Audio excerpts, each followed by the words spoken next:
lots to go through on the show today, but I did want to start with Man United. One, because I like getting United out of the way because they bother me. But it was a shambles of a performance at the weekend. And even worse than that for me is the manager's comments. The manager's comments that we will never see his style of play at this club. He is not trying to implement it. I don't know what he's trying to implement, but whatever it is, whatever it's called, it isn't working.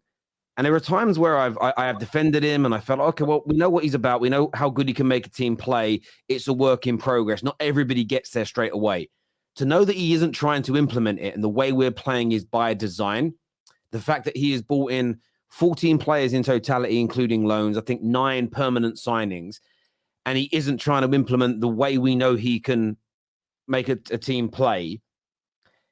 The fact that you start Reguilon and Varane on the bench, but put Lindelof at left back, you play Bruno on the right again when he is horrendous there. You take off Amrabat, who was keeping our shape together, and you put McTominay back there, who you wanted to sell. I'm just at a point where I've completely lost faith in this guy. It's one of those moments where I have to look at you, Lee, and say, maybe not about every single element, but overarching, you were right about this manager. He isn't correct for Man United. But do you know what the deepest, worst pain of all is for me in this? Is like the feeling that nothing is going to get better even if we sack him. It's almost like some clubs, if your manager's struggling, so say Pep leaves City, new guy comes in, does okay, but isn't quite. The fans know if they sack him and bring in somebody else who's better, they're probably going to get better and win, right?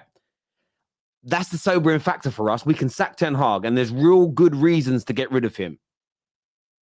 But who are we going to bring in? It's crazy, and we know he's on the way out, and a lot of Man United fans are in denial, Lee, but there's story after story now, the players questioning his training methods, questioning his tactics. This is this is the card they always play in the build-up to a manager leaving.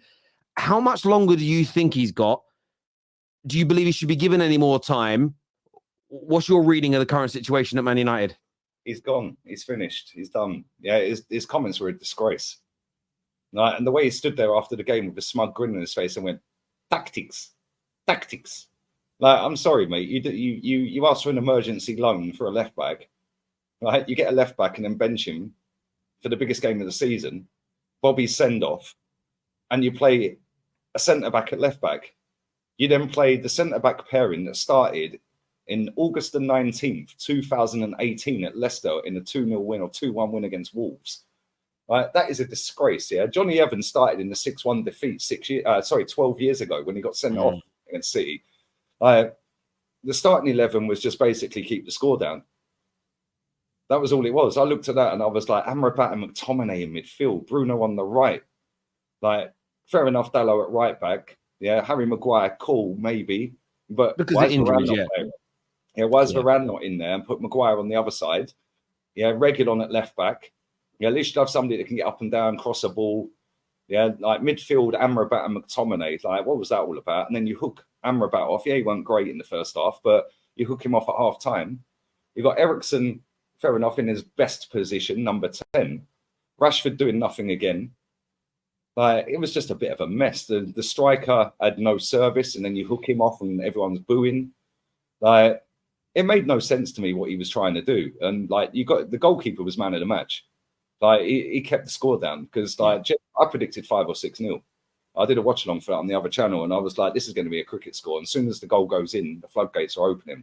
And then the keeper made a great save, albeit straight at him, but we've seen him straight at him in his fumble this season. So, like, right on half time from Haaland.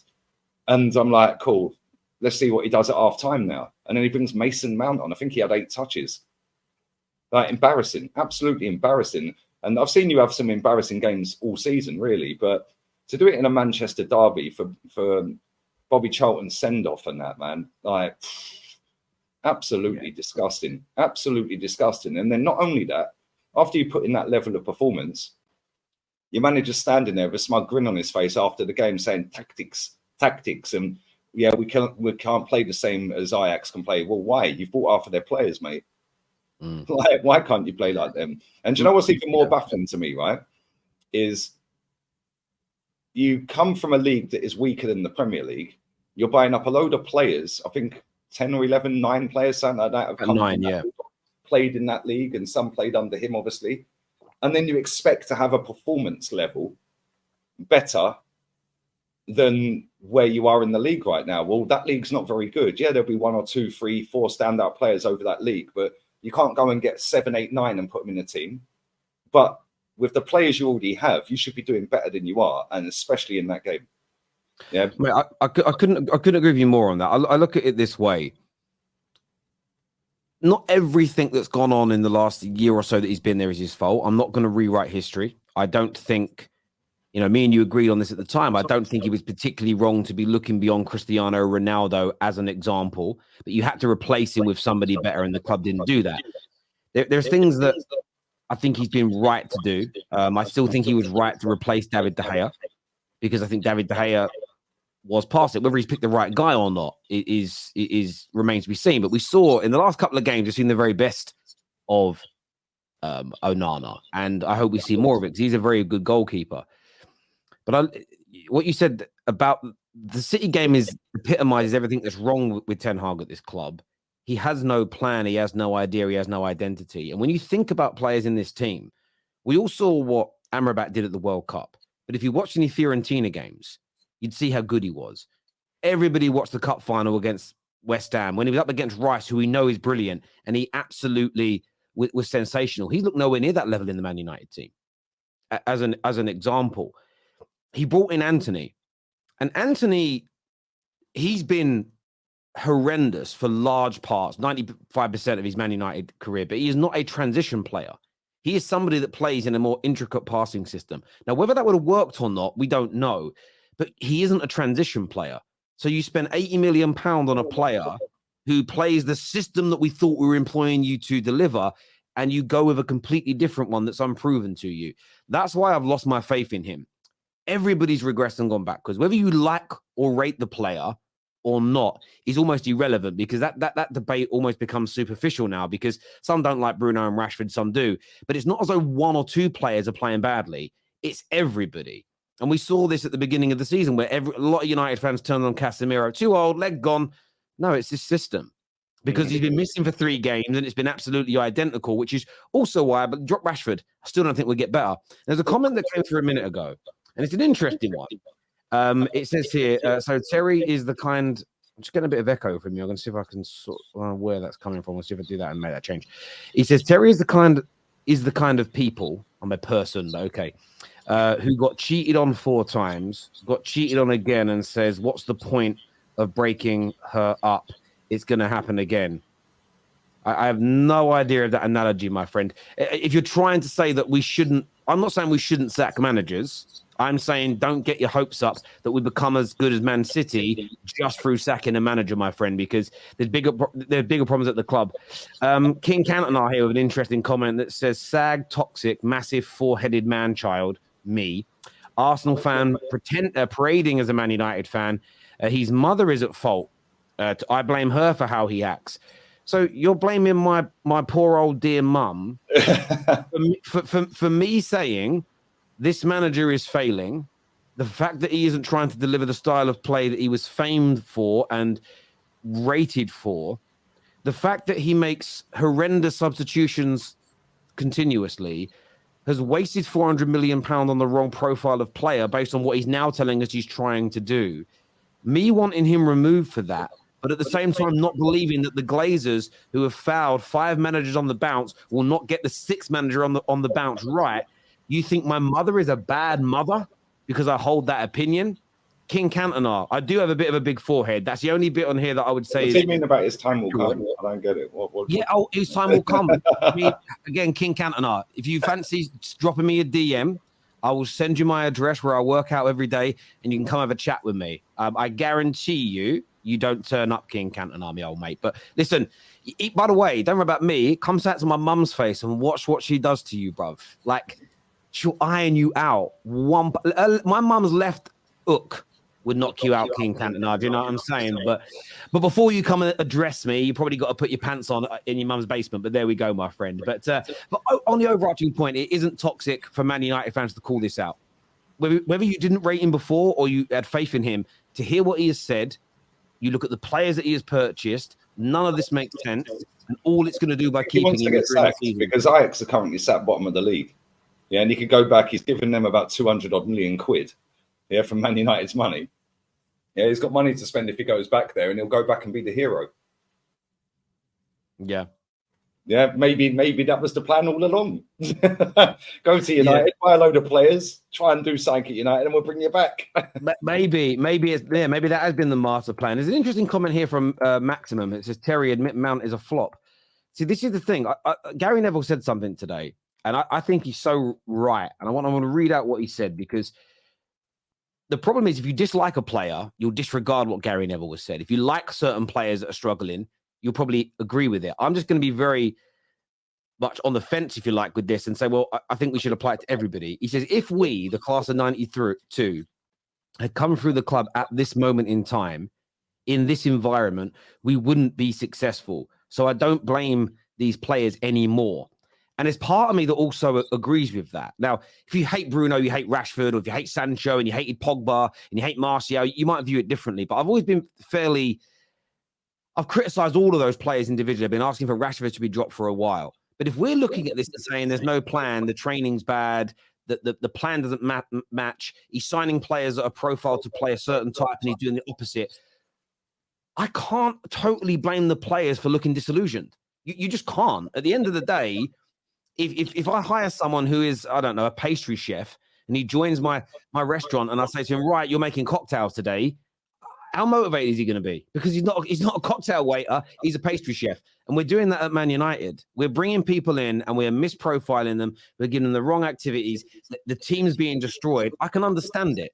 Doesn't make it right, but I do get what Gary Neville is saying here. And by the way, it doesn't mean a new manager fixes it, because this would be the 5th fouled permanent manager on the bounce. And that's why I feel so disillusioned as a Man United fan, because I just don't see how anyone can have faith in this club to get it right on the 6th or 10th. I don't know what you think about that, mate. Yeah, but where do you go? Like, do you let this guy stay? Give him more money to waste and burn? But then there's got to be a solution somewhere. You're not getting the Glazers out anytime soon. Like, you've been saying for a year talking about the Glazers potentially selling. They ain't sold, have they? So, no, you're right. Where do you go from there? Do you just let the manager stay?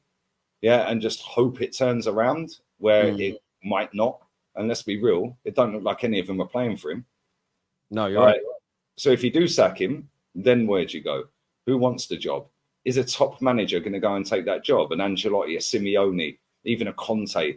Yeah, Conte could go in there and just pee them Glazers off even more. Like, you know, it'd do the Jose one and say, I asked for 6 players, I got 1. Yeah, no top manager is going to look at that job and say, no, that's I hear a great you. prospect. Bro, I hear you. And do you know what? To answer your question, I think we've got to go for somebody middle of the road. Genuinely, someone that is. I disagree. I think you've got to go for a top manager and just throw the money at him. Like, Simeone's on 40 million a year, right? And yes, he's got the freedom in Madrid, but he knows he's going to get a load more money at Man United, and you know he's going to get a performance out of some of them players because just how he is. Look at what he's done at Atleti. Go and throw 50, 60 million quid a year at him for 3 years. That would be the best money you ever spend. Can I ask you a question on that? Like, genuinely, whether he goes or not, you never know. Nobody has had what I call proper success at Man United. There's been last season we improved on a cup. Jose first season won 2 trophies. Second season he came second. You know, LVG, you know, he won an FA Cup. There's been moments of success and some little peaks and little purple patches of good form. Do you think Diego Simeone could get hold of this club and these players, as toxic as it is, and turn us into, at the very least, title contenders within 3 years? Listen, the amount of money you've spent, right? You spent more than Man City, so you can buy it and spend your way out of it. But the problem you've had is that you keep hold of the wrong players, first and foremost. Yeah, look at Rashford. Rashford, the season before last, scored 4 goals. Last season, yeah, final season of his contract or whatever it was, he goes and has a purple patch. All of a sudden, he's got a great new contract, and now he ain't scoring again. Ironic that, isn't it? Yeah, the previous time he was up for a renewal of his contract, I think he did the same. I think he scored 17 that season as well, didn't he, in the league? So you know, or there or thereabouts. So it's almost like it's like, oh, I can't get rid of him because he bagged 30 in all comps. And if I do get rid of him, then I have to go and spend massive money on another player. And that player is going to cost over 100 million to replace his goals. And is that player going to want to come? And then will it happen because he's coming from overseas, whatever, yeah? Right. For me, wrong choices, left, right, and centre. Instead of going for Højlund, yeah, you should have been throwing the whole lot at Harry Kane. Yeah, you've done 130 odd million quid on Mason Mount and Højlund. Just put 130 to Harry Kane. Do you think Harry Kane wouldn't have come United if you bid for him? 130 mil. So mate, I totally agree with all of that. Like, I would have loved to have signed Harry Kane. I think we should have done it. There is definitely question marks. To cut you off, if you had signed Harry Kane, say you put 130 million on the table. Yes, Daniel Levy probably would have made it, oh, we want 140, 150. We'll just pay it then. Because you know he guarantees you 30 goals a season, right? Which is what Rashford can do once every now and again. Go and put 40 on the table, you get Maddison. There's 170. Now you've got a creative outlet that we know is very creative, even in a poor Leicester team. You've got 22 or 19 GA or whatever it was last season in a team that got relegated, right? You've now got Harry Kane, who scored nearly half of Tottenham's goals last season. Put them two in the same team. Now keep your Rashford if you want to keep him, right? But now you've got a better passer in midfield and you've got a better striker that can also drop deep and link play. All of a sudden, your wingers, Anthony, yes, he's not the most electric, dynamic, direct. He's more of he's a poor man's Grealish, let's be real. Yeah, he's in the team to do the same as Grealish, but he's not on that level. No, mate. Now you're getting an output from him. Then you can have your Sancho in the team. And we know Sancho is a ball retention, drag you up the pitch. So now if you want to play the Ten Hag Ajax style, you now have the players to do it. Now all you need to do is go and buy a couple of centre-backs or DMs or whatever. You've already got Casemiro there. Go and get Amrabat if you want to get him, right? You've got McTominay if you want to still keep him. He can come in and break up play every now and again. He'll passion and all of that lot, yeah? But now you've got Varane, yeah? You've got Lissandro, yeah? You didn't need Johnny Evans in that team. I don't know how much he's on, but it's peanuts probably. You don't need him there. You've got Reguilon cool. You've got Wan-Bissaka out injured. You've got Luke Shaw. All of a sudden, if you have your better players fit with a Harry Kane, with a Maddison, them two signings alone, you would not be sat 8th losing 7 out of 14 games. And you'd have a better style of play. You'd have an identity and your fans wouldn't be getting the Norwich scarves out again.